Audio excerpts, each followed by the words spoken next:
Hey, it's another edition of the DLF Dynasty podcast. I am Dan Myler with Ryan McDowell and Matt Price. Ryan, Matt, I didn't get a chance to say happy Thanksgiving to you guys. I know it's a little bit late now, and we all got to enjoy all the turkey and all the football, or at least enjoy the football as much as we could that was on Thanksgiving Day. But Ryan, happy Thanksgiving. Thanks, man. It was a good one. It was, the football A little up and down. under delivered, I guess. Yeah. It was rough. The food was good though. Yeah, oh my gosh. I love mashed potatoes and gravy. Holy cow, my favorite thing in the world, and I only have it a few times a year. Matt, how about you? How was Thanksgiving for you, bud? For a few times a year? Yeah. That's it? For mashed potatoes? Is that because you wanted to be special? I want it to be awesome, yes. Man, yes, it's like my I don't Super know Bowl. I didn't used to make them that much because it was kind of a pain, but since I've got one of those Instant Pot pressure cooker deals, like it's like a 20 to 30 minute thing. The thing that tastes the longest is peeling potatoes. I'm going to need some details on that because yeah. The reason I don't have it is because Dude, you don't even have to, you don't even really have to cut them small. Like the pressure cooker does all the work. So we'll have to talk about that, but it was good. The football, I actually stayed away from the two morning games. It just kind of hung out with family and friends. I wasn't that interested in the matchups anyway.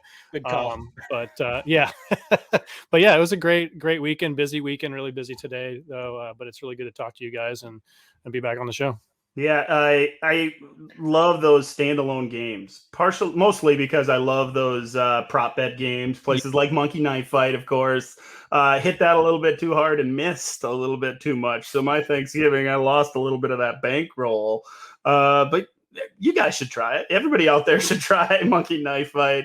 They're one of our partners over here at DLF. But we should get to these games, and we always start with the Thursday game. So we might as well do that again and kick things off with the Bears and the Lions. As a Packer fan, it's hard to root for a team in the division, Matt, but I was kind of rooting for the Lions to beat the Bears. Oh, yeah. Just because they needed a win bad, man. Yeah, they absolutely do. I mean, they're such a try-hard team. They're likable. Their head coach is likable. Maybe Goff isn't that likable, but Swift and some of the other skill position players are very likable. So, I mean, obviously, I don't want them to be a threat to the Packers, but I'd like to see them not go winless.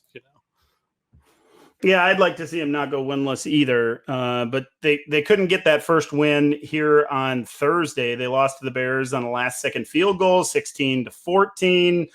Darnell Mooney had the big game, so that was nice to see once again. 5 catches, 123 yards on 8 targets. Ryan, what were your thoughts on how Mooney and also throw Cole Kmet in there because he had the big game, 8 catches, 65. These guys with the change at quarterback, they were pretty consistent out there.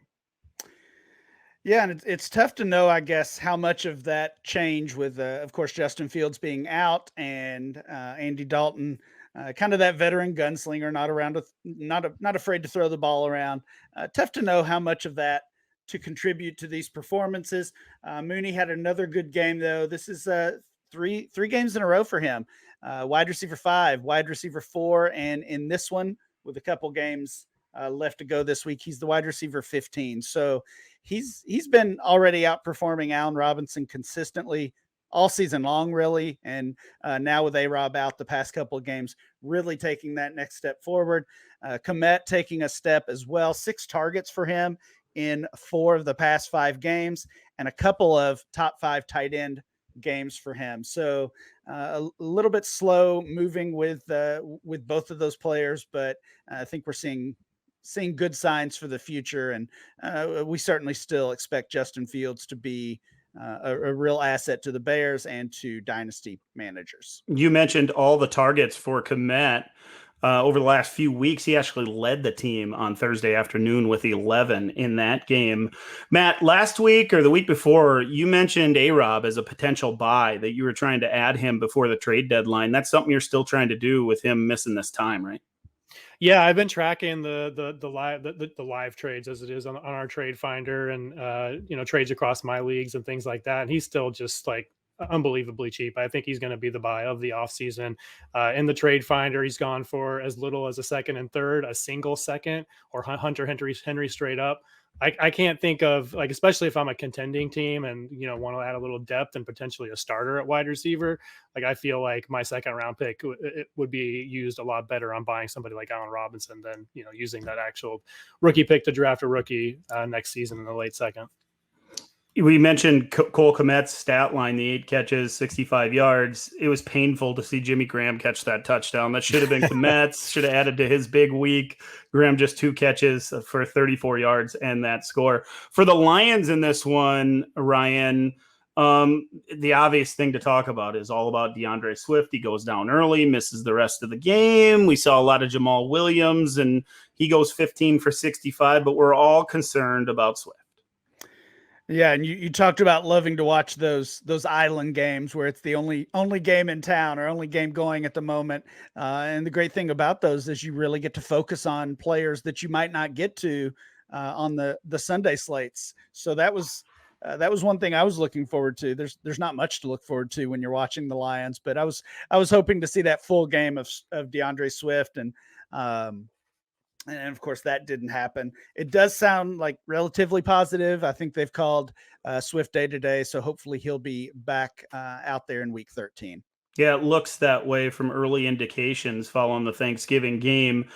For the rest of the team, for the Lions, not a lot really. Goff threw a couple touchdowns. One went to TJ Hawkinson. I guess that's a nice thing. And then Josh Reynolds was involved in this one. He had 43 snaps, second on the team among wide receivers, 22 routes run. That was third, and 5 targets. That was tied for first on the team. He ends up catching 3 for 70 and a touchdown. So maybe he becomes useful down the stretch. We all know the Lions need some help at wide receiver. The second game on Thursday pitted the Raiders against the Cowboys, and Las Vegas won that one in overtime, 36-33 behind Josh Jacobs, 22 carries, 87 yards and a touchdown, added a couple catches as well. I know Hunter Renfrow really helped me out in my leagues. I have him all over the place. 8 catches, 134 yards on 9 targets.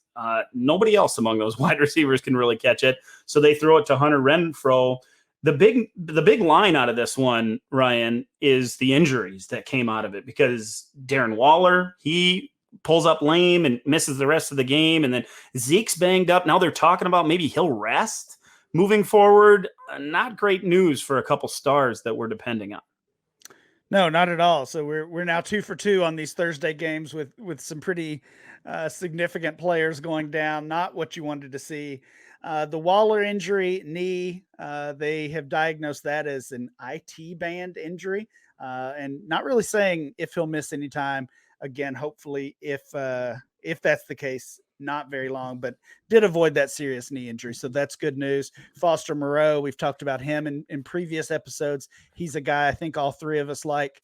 And if Waller does miss time, Moreau definitely worth a waiver wire pickup. The Zeke story is more interesting because he was in and out of that lineup, and Pollard was playing pretty well. And then after the game is when, as you mentioned, they start talking about maybe limiting his work or even giving him some time off. And Dan, I think you and I had a conversation off air earlier in the season about what the NBA refers to as load management. An 82 game NBA season, there's going to be players that just sit out, that not with an injury, but just simply rest, and they're not playing every single game. And with the expanded schedule this year, I know it's just one more game, but I mean, that's a ton on a player's body and thinking about what they're used to. So I think this is going to become more and more of a regular thing that especially these star players just simply sit out because they need a break.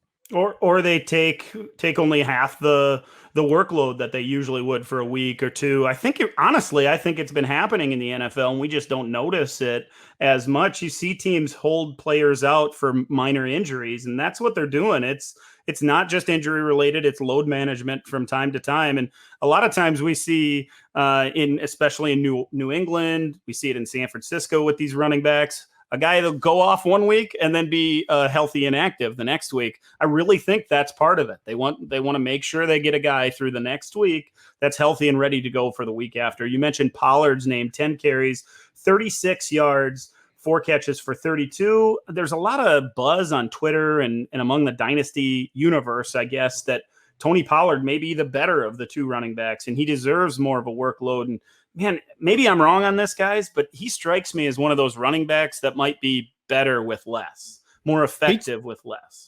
I was going to say the same thing. He looks super explosive, like way more explosive than Zeke does, quicker, faster, especially in the open field with the ball in his hands. But we've seen players like that before that look great like that. I'm trying to think of one that comes to mind right now, and it's escaping me. But when they get more volume, then they sort of fade a little bit. And we've seen that time and time again with players like this. But it will be interesting to see, especially next week, if Zeke does decide to rest, to see what that looks like with a full game out of Pollard, because we're going to need that data point, I think, for in terms of making trades and trading away and buying and that kind of thing. I thought it was interesting in this game, getting back to the Raiders and the Cowboys, especially that Las Vegas offense. It looked a little bit more dynamic once again, and maybe that's because Deshaun Jackson was there stretching the defense. They were spreading the football out. Jackson, 3 catches for 102 yards and a score. I think Vegas needs that deep threat, and they lost that with Ruggs. It's back with Deshaun Jackson, and Derek Carr looked a lot more comfortable once again, 373 yards and 1 catch. So maybe when Waller gets back on the field, he's a little more trustworthy. Matt, I know there's a lot of Dynasty managers that are worried about Waller. This isn't the first time, he's been banged up a little bit, and he's had a couple of duds over the last handful of weeks since week 1 when he had all those targets. So what are we thinking about Darren Waller moving forward? I just wonder where we should be ranking him amongst those top 5 to 6 players. Like, I kind of feel like he should be 6th, and I don't know if that's a hot take. I don't know how you guys feel about that. But I mean, if you look at the guys around him, it kind of feels like that's about where he should be. I would definitely rather have Pitts, Hawkinson, Kittle ahead of him. I think it's a conversation at that. Like, do you care about the extra 3 years that Kelsey has? He's been looking, he's been great, obviously, but he hasn't been, the previous 5 years, Kelsey. And then I think you got to throw Andrews into that conversation as well. So, I mean, I think there's an argument that he's 6. And then if you keep going down the line a little bit, Freiermuth is coming on. Would you rather have Freiermuth than Waller? Certainly long-term, just because of the age, but he's been productive in the touchdown department. Goddard now has been productive without Ertz there. So he seems to be somebody that I think is going to be falling down, especially after all the hype we placed upon him entering this season. I know he was the hot guy to grab in round 2. But I think he's 6. I think he's 5 at a minimum and probably closer to 6. That'll be a fun conversation for the off season for sure. But since we're on the topic, Ryan, what are your thoughts when it comes to Waller? I don't think I would have him quite that low, but I probably would have him 4th behind Kittle and Kelsey and of course, Kyle Pitts. It's just a question of players, really of any position. You rank them highly because you can rely on that weekly high-end production, even if they're 28, 29, 30, 32 in Kelsey's case. And once they stop producing at that consistent and high level, they fall quickly, as you mentioned, Matt. So, I mean, we look at the trends from Waller. He hasn't been that high-end producer. He's given us a couple of top 5 tight end games this season. But even when he's been amongst the top 12 tight ends, it's been in that 8 to 12 range. And we all know what that's really worth. When you break it down into the weekly game, it's not that great, and not that impressive. So I think Matt's onto something that this is kind of the beginning of the end of his elite value. Yeah, he's sliding back at the very least. I mean, if I can move him straight up for Andrews right now, I think I'm doing that pretty easily. Yeah, I don't know if a lot of people are making that move, though. It probably feels like Andrews is on the rise just a little bit, whereas Waller, like you said, is falling. Finally, in this game, to wrap this game up, Michael Gallup, 5 for 106 on 8 targets. Cedric Wilson, 7 for 104. So on Thanksgiving, we are thankful for those wide receiver 2 type numbers, and they probably take a step, or probably in Wilson's case, 2 steps back in the rankings because CeeDee Lamb and Amari Cooper are about to return. Dalton Schultz also got into the end zone, so that was a positive if you were depending on him. The nightcap on Thanksgiving was a bummer. The Bills just blasted the Saints 31-6. Josh Allen goes for 260 and 4 passing touchdowns, added 43 rushing yards as well. Stephon Diggs was good, 7 for 74 and a score on 9 targets. That was a sick little I don't know, end zone route where he got open. Man, that was slick. Looked real good on that one. Dawson Knox looked good in the end zone as well. 2 times, 3 catches for 32 yards. So I guess if you started those 3 guys, you're happy. If you started anybody else in this game, though, Ryan, it was a disappointment. Yeah, I think the Saints have won. I think they won 5 games this season so far, and I just don't know how. You watch games like that, and of course, I mean, obviously, Alvin Kamara is out. When your best offensive weapon is out, it's going to look a lot different. But even and starting quarterback, yeah, that's true. He's a top 32 quarterback in the league. That's fair. That's fair. I don't know. Sometimes this team just looks so bad, and you think about it long term over the entire season, and it's actually, I think, pretty impressive what they've put together. But good coaching. That was, yes, definitely. That was not the case on Thursday, unfortunately. I mean, Marquez Callaway is a guy we were excited about. I know I was excited about to start the season as that sleeper that probably turned into being overvalued. We talked about him so much. And then Traquan Smith has been an asset in the past to them. I mean, both of those guys with this current offense just have no value. Could probably be dropped in a shallow dynasty league. Yeah, Trevor Siemian just couldn't distribute the ball properly. 163 yards and a touchdown through that ugly pick. And they had no running game with Tony Jones Jr., 16 carries for 27 yards, and Ty Montgomery led the team in targets. That's not a recipe for success. It's got to be Taysom Hill next week, right? Isn't it time? We've seen that Simeon. I just think if he gets in a hole, the Saints have 0 shot, right? Like, it seems like he can manage the game. If they're playing from ahead, he can probably distribute the ball. Okay. But he's not going to bring them back from the brink. And that's something that Taysom can do. So, I mean, unless the Saints are just going to give up on the rest of the season, which maybe it's time to do that. I feel like it's time to see some Taysom. I did think it was funny because Taysom Hill, I think, has become one of the most hated players in fantasy football. You know, everybody seems to complain about him. He hurts Alvin Kamara's production in the past couple of years. He's hurt Drew Brees' production.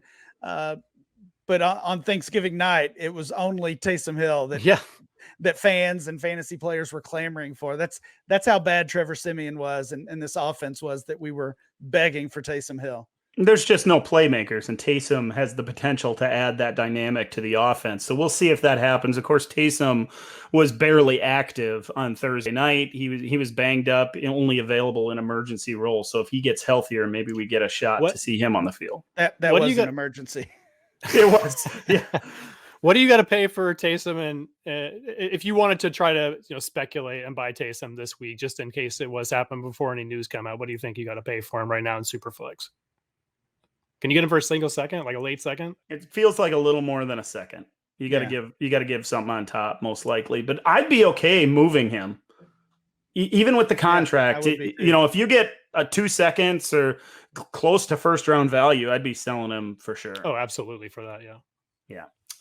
Let's move on to the Sunday games, fellas. Speaking of unwatchable offense, the Steelers' offense looked dreadful on Sunday afternoon. The Bengals just blasted them 41-10. Joe Mixon was the story here. 28 carries, 165 yards, and 2 touchdowns. If the game would have been more competitive, he'd have ran for 265 yards. He was unstoppable out there. T. Higgins caught a touchdown, went over 100 yards. That's good news for Higgins, but not so much for Jamar Chase. Just 3 for 39. Burrow had a rushing touchdown, threw for 190, and a touchdown through the air as well. I don't know what to say about the Bengals, Ryan. I guess we can wax poetically about Joe Mixon because he looks like a top 5 running back when they're handing him the ball that much. Oh, he's been unreal. Looking back since week 6, he was the RB4, had a down game, RB24 the next game. But over the past 4, RB2, RB4, RB4, and RB2, we're talking about a total of 5 top 4 running back games in the past 6 contests for the Bengals. Unreal tear that he's on, and somehow not being talked about enough. being overlooked and undervalued as really he has been through much of his career, I think.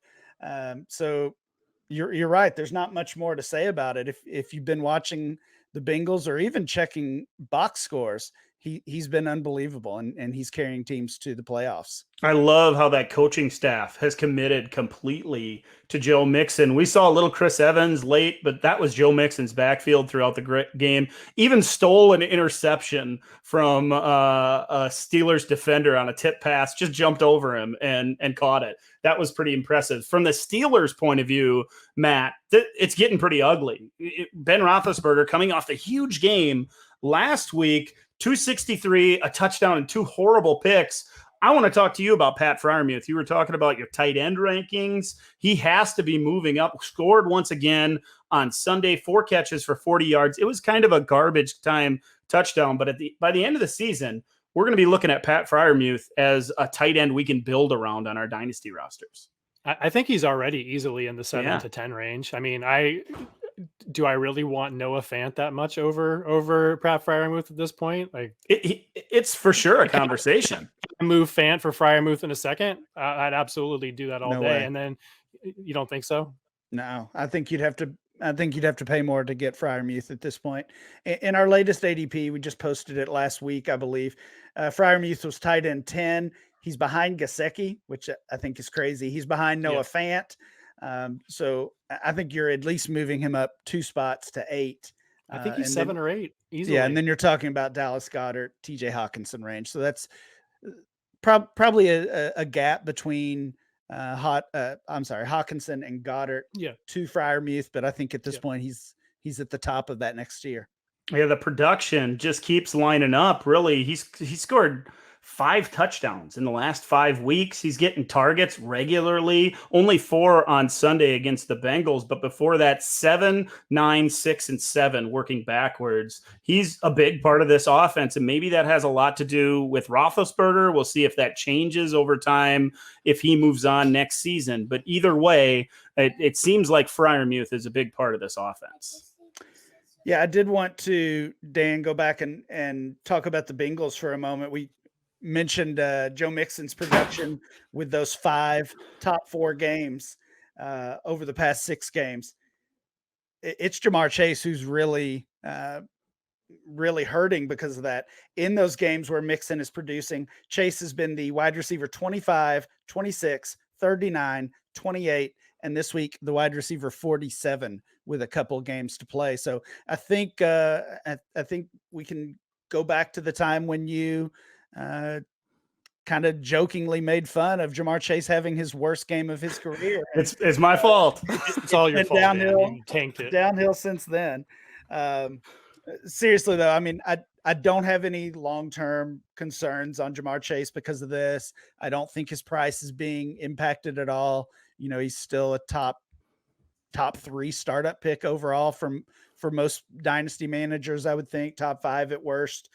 So really this is just kind of the growing pains of the Bengals offense with still almost a rookie quarterback essentially after that injury last year and obviously the rookie star wide receiver. So just hoping for a little more balance between that offense, but I think that will come. And it's also a young head coach that's trying to manage being a winning team or trying to be a winning team for the first time. He's figuring a few things out, and most of that is turn around and hand it to 28 and good things happen. And that's what you can see it all clicking right now. That's what he wants to do, is establish that running game, get the lead, and then just grind the clock. That's what they did on Sunday against a Steelers defense who had their studs back. So impressive win for the Bengals from a football perspective, impressive running back in their backfield as well. The Jets and Texans faced off on Sunday afternoon, and somebody had to get their third win. It was the Jets winning 21-14. I don't know if there's anything to talk about here. I wanted to come on here and start talking about Elijah Moore, or just 4 catches for 46 yards. How about Zach Wilson, rookie quarterback? No, he couldn't do it against the Texans defense, 145 yards, no touchdowns, and a pick. Of course, the 3-headed monster of Tevin Coleman, Ty Johnson, and Austin Walter, who that's it. It was it was as ugly as 2-8 versus 2-8 could be, Ryan. Yeah, pretty much what you would expect. I think the thing to watch in this one was Zach Wilson returning after that injury. We've seen 3 quarterbacks play for the Jets since he went out, and unfortunately, it didn't feel like there were high expectations with Wilson coming back. As good as Elijah Moore has been with that carousel of quarterbacks, it was right back to early season form for Wilson, and unfortunately for Moore. And I think he got, I think he led the team in targets, I believe Elijah Moore did, but still not good enough. You look at the games that Wilson's played, quarterback 19 in week 1. That was his best finish. He's had 4 games as the quarterback 29 or worse. Based on what we've seen in recent years, Josh Rosen's situation comes to mind. I just wonder, does this team give up on Zach Wilson quickly? I don't think it's likely, but also I do think there's at least a chance that they start looking at some other options. These are growing pains, but they are massive growing pains. He has not looked good even against really poor defenses. I believe he had one kind of highlight game earlier in the season before the injury, but at the very least, you're concerned about Zach Wilson and how things are going to go moving forward, because it didn't look good against a banged up Texans defense that hasn't looked good against anybody. For the Texans, Tyrod Taylor, 158 yards and 2 touchdowns, added 30 rushing yards. So he was fine if you needed him in super flex. Brandon Cooks, he was fine as well. 3 catches for 45 yards and a long score. At that, the surprise of the week, probably Brevin Jordan, second game this year that he's had a nice little stat line. 3 catches, 23 yards, scores the touchdown, Ryan. I've been hesitant to jump on the Brevin Jordan express, even going back to draft season. But he's made a couple plays already as a rookie. Well, so much of the regular season, basically up until this point, we turned into a redraft mentality, and we think about adding players that we can automatically put into our lineup. But around this time of year, we're getting close to fantasy playoffs. Trade deadlines have maybe passed in your league or are getting close. And we start thinking about those dynasty stashes. And Brevin Jordan is one of those for sure. Likely on your waiver wire, unless you're in a deep dynasty league. Not a guy I'm starting the rest of the way, unless things really change. But I do think there have been some positive signs that should earn him a dynasty roster spot as we get close to the offseason. And this one on Sunday, he led the tight ends, I should say, in snaps and routes run ahead of the veterans there. So that good sign for Brevin Jordan. Yeah, 19 routes run, caught the 3 passes. Of course, Jordan Akins is banged up, so we'll see how that plays out the rest of the year. But as Ryan said, we're looking for young guys with even a little bit of upside, and at the very least, Brevin Jordan has some of that. How about the Buccaneers and the Colts? And probably, most likely, the game of the day on Sunday. Buccaneers 38, Colts 31. They had a shot at the end. It was entertaining for sure, and a lot of that is because of Leonard Fournette. 17 carries. He hit exactly 100 yards rushing again. I think that's like the 3rd time. It feels like every week I say that. 3 rushing touchdowns, then throw on 7 catches for 31 yards and another score on 8 targets. So I don't know if you can say enough about Leonard Fournette. He looks real good. Between the tackles runner and then now adding all those receptions out of the backfield, he's the check down option. Ronald Jones is an afterthought. He almost got so they got the pass interference at some point in the 3rd or 4th quarter. Fournette already had the 3 rushing touchdowns, or at least 3 of his 4 total touchdowns. And it was like the coaching staff said, we better get Rojo in there for one, get him in there. We're down there at the 1 yard line. So they let him get one of the rushing touchdowns, or it would have been 5. Other notes from this game, Rob Gronkowski, holy cow. He looks like a different guy, fellas. It's old school Gronk. It's old Gronk smash from New England. He looks limber going up the seam, and he did it multiple times. There were so many times in this game where you looked up and they were set up at the 12 to between 5 and 12 yard line, somewhere in there. And it was a Gronk catch up the seam that got him into position to score. He would have caught a touchdown at one point where the Buccaneers had to kick a field goal. He got targeted. It got knocked down at the line of scrimmage, absolutely shook the defender wide open, would have been a touchdown in the front corner of the end zone. He looks like peak Gronk right now, Ryan. What are we going to – I just – if he's on the field again in Tampa Bay next year, he's got to be considered one of the top tight ends. Absolutely. 32 years old, same age as Travis Kelce, who we basically lock in as a top 3 dynasty tight end. So don't think we can just hold age against Gronk necessarily. We certainly can't hold this offense against him because it's the perfect spot for him. No surprise with his buddy Tom Brady. On Sunday, Gronk sees 10 targets. That is the same combined that Mike Evans and Chris Godwin had. So we know Antonio Brown is the Tom Brady favorite. We know Gronk is the Tom Brady favorite. In 4 full healthy games that Gronk has played this year, he's been the tight end 1, tight end 2, tight end 3, and tight end 9. Oh my goodness. Lock it in every single week. Yeah, you got to have him in your lineup. But now, what are we doing if we still have a trade deadline, Matt? If we're looking for tight end help, if you've been starting a guy like Noah Fant, what are you willing to pay to go get Gronk? Because you never know. This might be it. He is 32 years old. I think if if he's languishing on a non-contending team, like I would throw a second plus for him pretty easily, and that's easily getting it done in the trade finder. I mean, a third and a fourth round pick.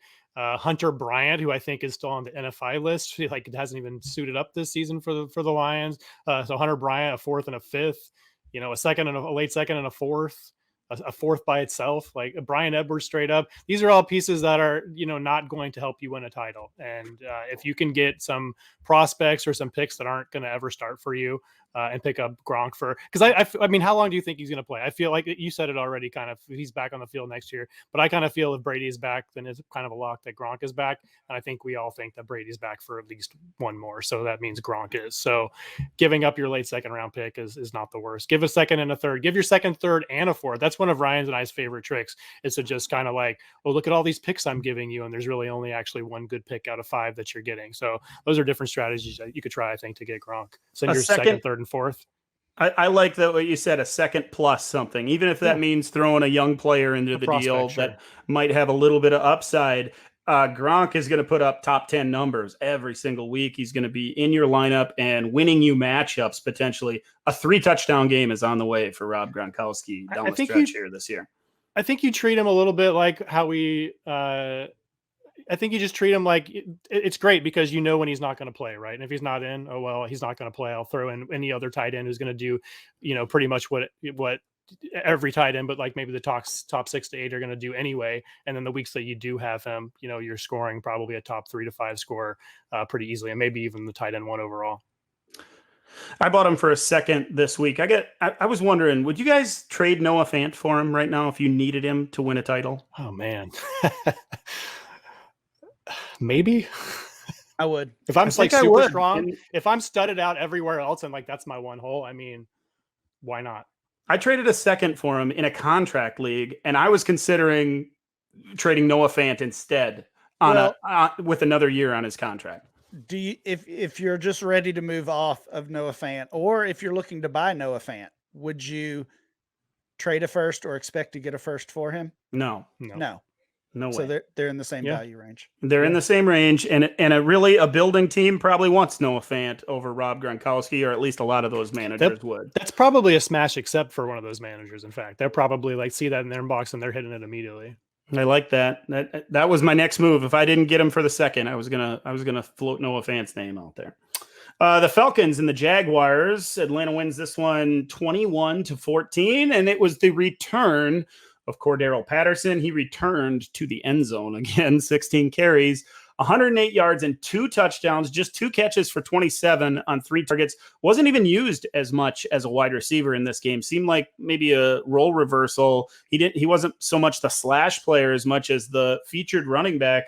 Looked good doing it, going over 100 and finding pay dirt twice. Russell Gage also found the end zone, 6 for 62. Kyle Pitts, though, Ryan, we already know what Matt thinks. 2 catches, 26 yards on 6 targets. Just a little bit of growing pains for Kyle Pitts from time to time during his rookie season. Yeah, it's been frustrating for sure. I know even after that slow start, he was off to almost a record-breaking pace when it comes to fantasy production. That has definitely tailed off. We're looking at single-digit fantasy points the past 4 or 5 games straight. So, I mean, he's gotten to the point where you can't start him safely.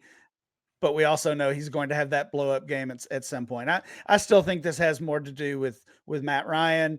Basically, same thing I said with Jamar Chase. There's no panic for me on Kyle Pitts, and I also don't think his price is not coming down. You're not going to be able to buy low on Pitts at all.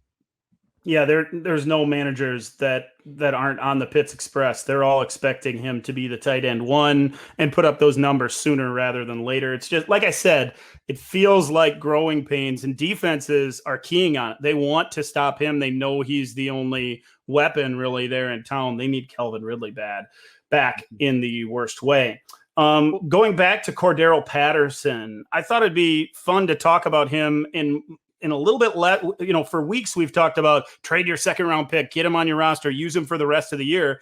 But what about beyond that, Ryan? Because the contract's up. It was a short-term deal. He has to love how they're using him in Atlanta. Are we to the point now where we should at least expect him to get the first crack at being the guy back in Atlanta next year? I think so. I hope he stays in Atlanta. Me too. Which is funny to say, as much as we've complained about this offense in general this season. But I hope he stays there.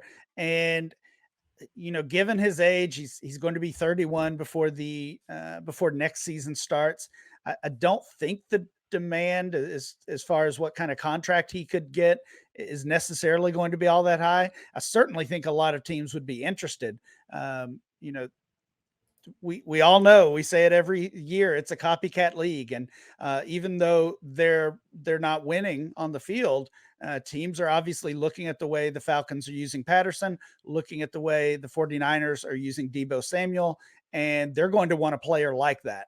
So I do think, I don't think he's going to break the bank, but I think a lot of teams will be in on Cordero Patterson. And I think it's going to be one of the big decisions Dynasty managers face this offseason is how to value this guy. His value has obviously gone up, but still very reasonable. We've talked the trade value basically in every episode. He's getting traded for a second rounder every single week in different leagues. His ADP is up to RB 36 in our November ADP, still outside of the top 100 overall.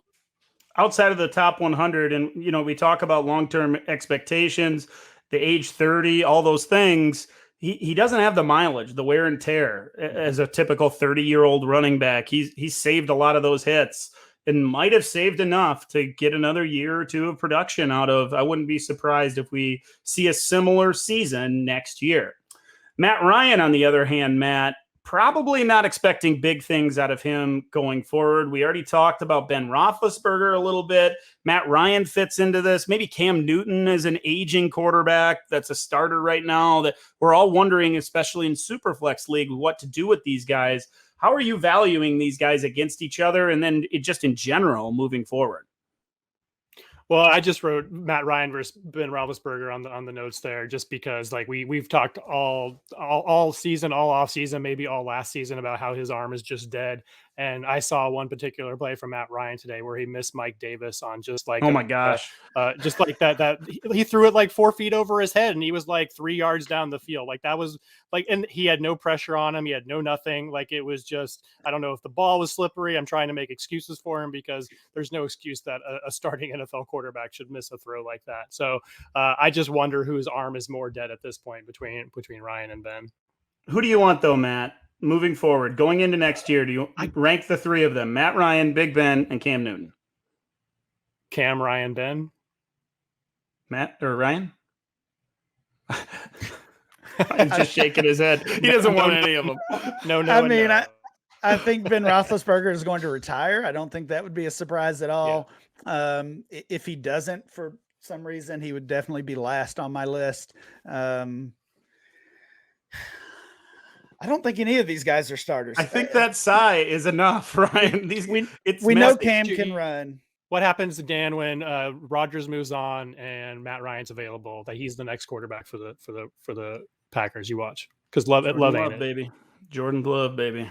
It's not. How about the Jaguars? They got a young quarterback. Trevor Lawrence was fine in this one, 228 and a touchdown. Also ran for 39. Looking like he's getting a little bit more comfortable in the pocket. I'm looking for some bigger games down the stretch for him. Not the big numbers yet, but I do believe it's coming. He's making better decisions with the football, and I think he's turning a corner slowly. It's just taken a little while. How about J-Rob, though? Because we expected midseason, Ryan, for him to really explode. He had that backfield to himself. He had an ugly fumble in this game, got benched for a stretch, didn't get that entire workload after that. 17 carries, 86 yards, and just has dynasty managers scratching their head. 3 catches for 29. I guess that saves his day, but we're all wondering with James Robinson what to expect moving forward. Yeah, a little bit frustrating. I mean, he, as you said, kind of saved his day. Still had over 100 total yards, so not a total dud. But you look just at the usage, and he played 38 snaps compared to 32 for Carlos Hyde. Hyde ran more routes than James Robinson did. So, again, thinking more long term, if Carlos Hyde is eating into the workload in this way, what's Travis Etienne going to do? And then, of course, Robinson has been injured too. So that could be a big part of the story, that he's not fully healthy. Regardless, I don't know that we can count on him as the fantasy regular season winds down. Yeah, it doesn't feel like it right now. You're sliding him down into the RB2, into the flex range, rather than late running back 1, where we kind of expected him to be. For the pass catchers in Jacksonville, I know I was disappointed to see Dan Arnold leave the game early in this game, but Laviska Shenault, 5 catches for 33 on 9 targets. He had an end zone look that got sailed over his head. I thought a little more competitive throw, maybe he gets a chance at that one. And then the weird ones, Laquan Treadwell led the team in receiving yards with 53 on 8 targets, caught 4 of them, and Marvin Jones 4 for 43 on 7. Ryan, anything with any of these pass catchers? Just still frustrating with Shenault. Again, I feel like we say the same thing every week. Jamal Agnew had the injury last week that ended his season that we talked about. And you would think that would open the door for more work for Shenault. And even though he did lead the team in targets, as you mentioned, didn't really do much with them. When you're getting outproduced by Laquan Treadwell, it is not good news. Not good news indeed. Guys, we're sponsored by Monkey Knife Fight, the fastest growing daily fantasy site in the world. Instead of spending your time building elaborate salary cap rosters or competing against professional players, you can explore unique, fun, easy to play games like More or Less, Knockout Kings, Eagle Eye, Goal Rush, or TD Dance. Play any of the major sports such as the NFL, NBA, NHL, and MLB, as well as UFC, NASCAR, golf, soccer, and various college sports without competing against all those sharks. Right now, you can open a new Monkey Knife Fight account, make an initial deposit, and get a full year of DLF Premium for free. As an added bonus, if you use the promo code DLF, Monkey Knife Fight will match your deposit 100%, doubling your initial funds. Simply log on to dynastyleaguefootball.com, click the image for Monkey Knife Fight, and follow the instructions to get started today. The Carolina Panthers jumped out to a 7-0 lead and got blown out 33-10. Man, Jalen Waddle was incredible in this one. 9 catches, 137 yards, and a touchdown. And it felt like he missed a couple opportunities. He could have pushed for 200. Really, there was a skinny post, deep slant, whatever you want to call it, where he caught and ran that ball and looked like the next big thing, the next Tyreek Hill or something like that. They weren't going to catch him. Luckily, the safety got the angle on him. I loved his little waddle dance in the end zone as well. That guy's slowly becoming one of my favorite players to watch. Him running routes is beauty for sure.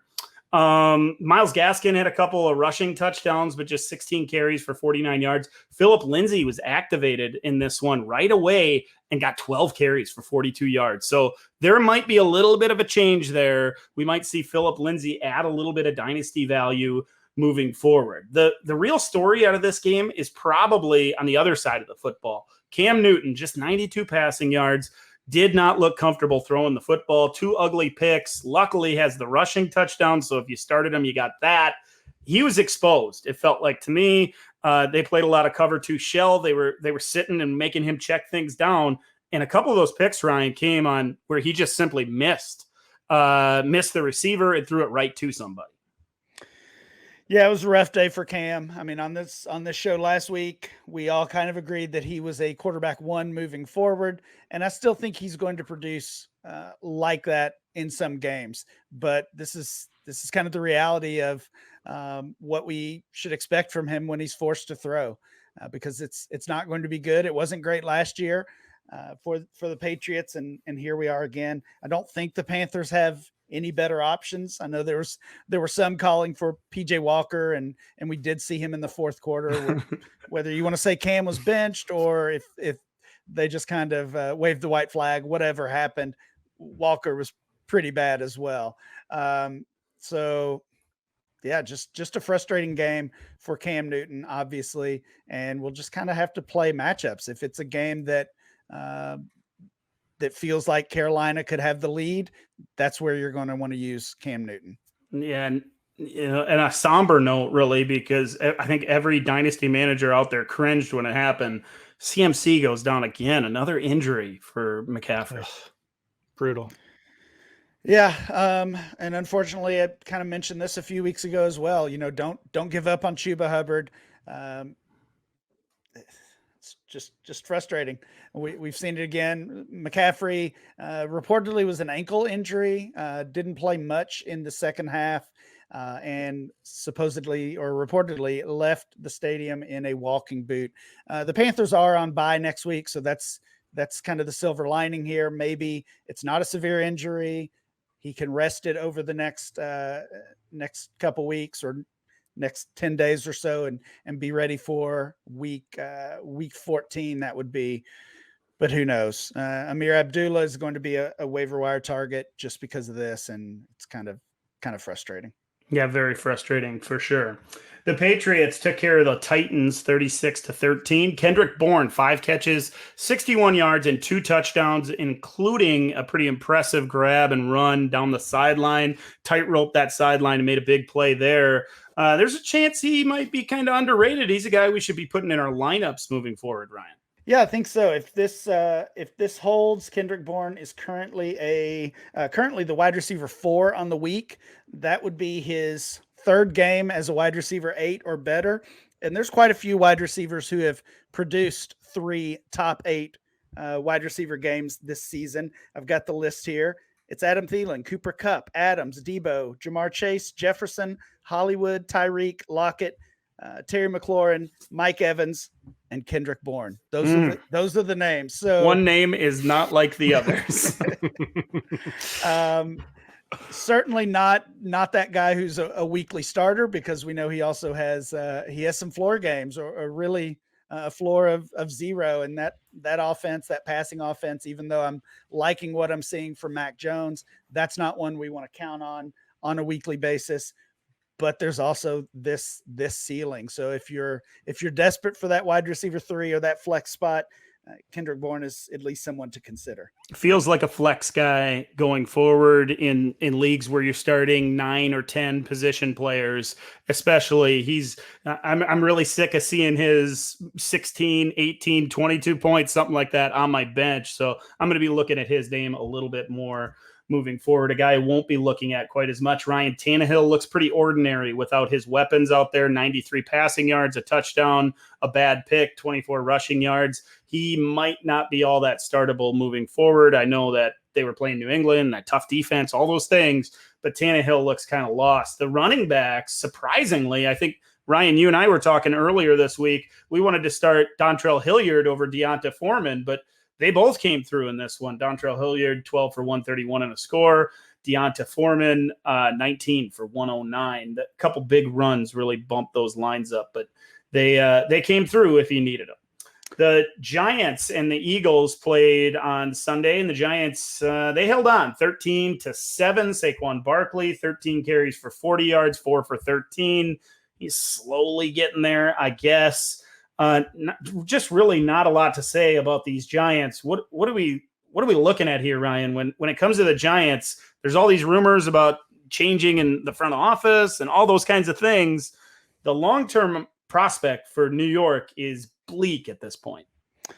Yeah, it's pretty rough. The short term is certainly rough. You mentioned Barkley kind of getting back up to speed. That's the good news, that he's going to be able to be back in fantasy lineups. But I think the long-term story is more interesting here for the Giants. Of course, they fired Jason Garrett last week after another loss. Rumors over the past couple of days that general manager Dave Gettleman would be out after this season. That's long overdue. So with both of those changes, I'm thinking about what's next for this team. Daniel Jones and Saquon Barkley, I think that's correct, that 2022 is the last season of their contract. They just signed Kenny Golladay to a big 4-year deal, paid him a ton of money. He looks like a total bust. Just thinking we're going to get some new leadership in here, and I wonder if that means that it's kind of a house cleaning. They don't extend the contract of Jones and Barkley.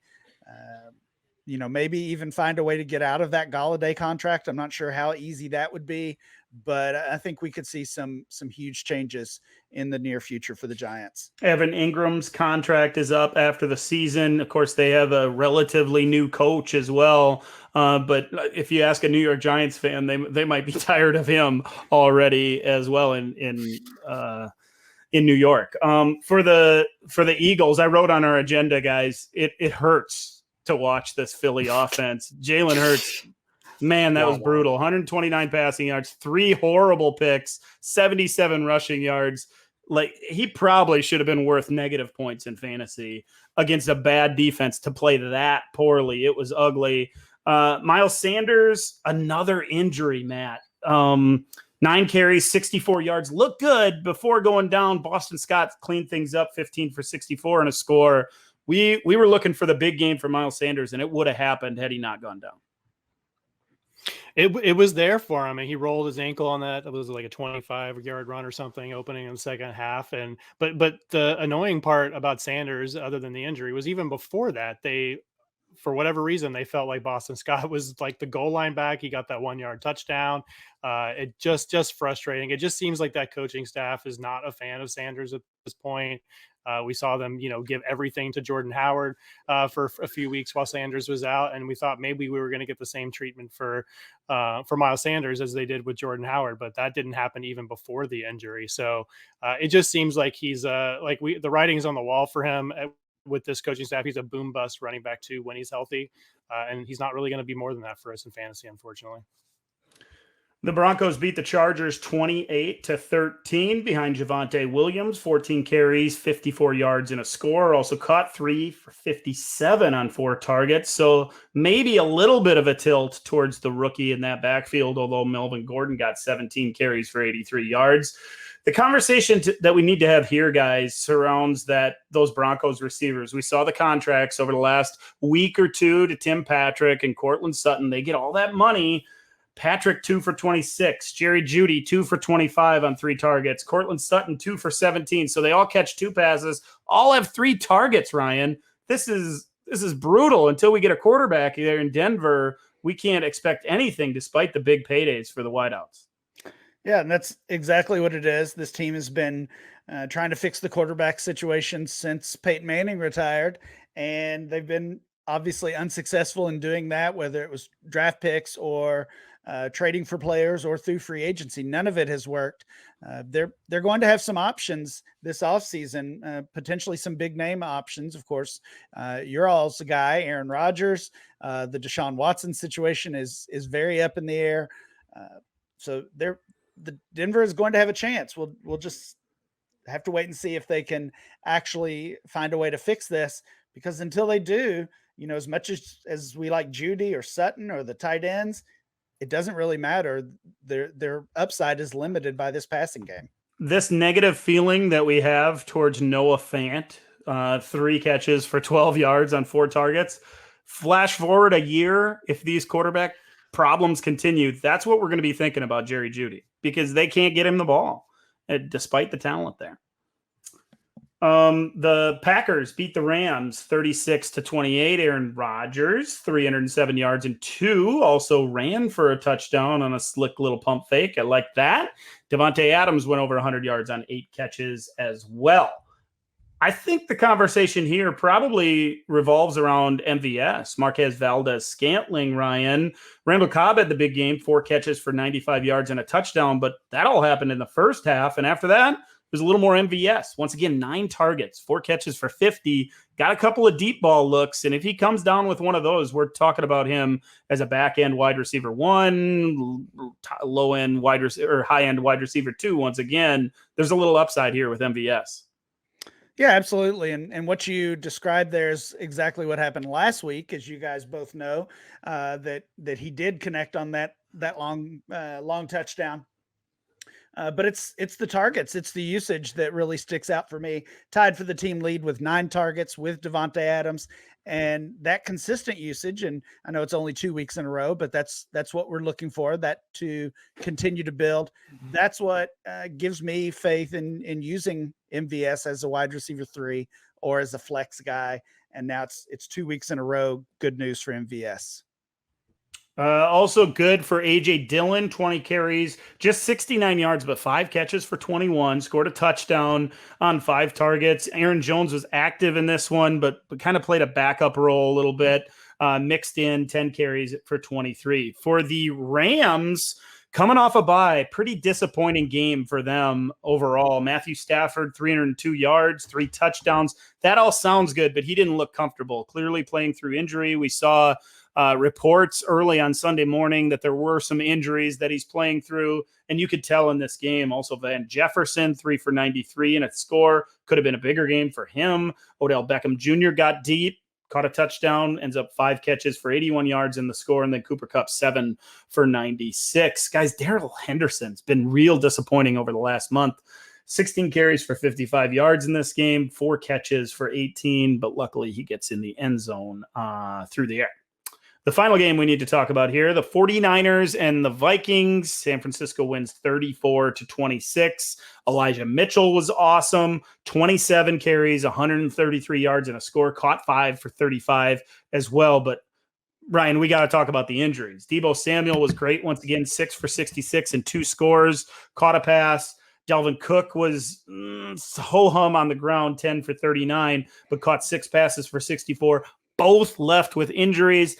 That is going to significantly, or could potentially significantly, impact playoff races down the stretch here in Dynasty.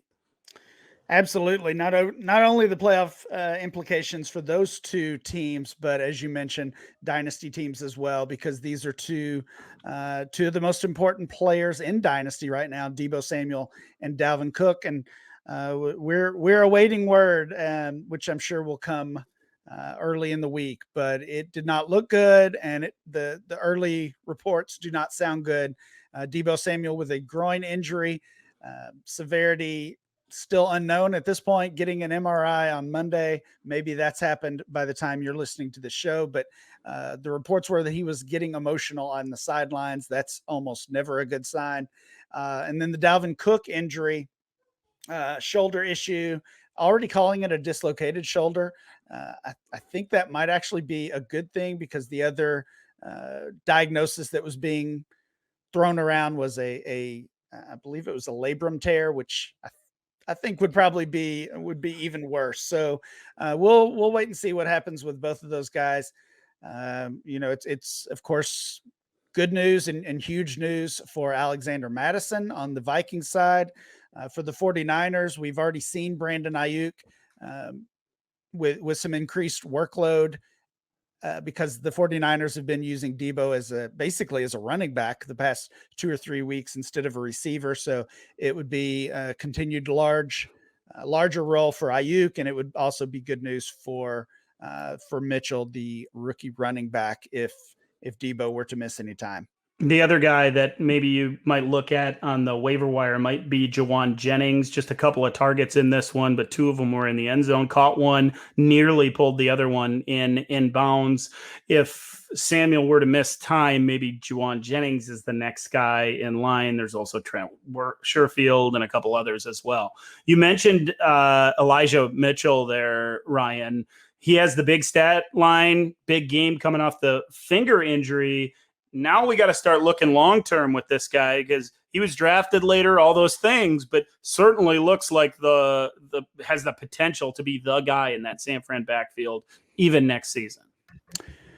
Yeah, we know the San Francisco coaching staff doesn't care about draft capital at this point. Like once you get past the draft, yeah, they threw Trey Sermon, out to pasture. He also suffered an injury in this game.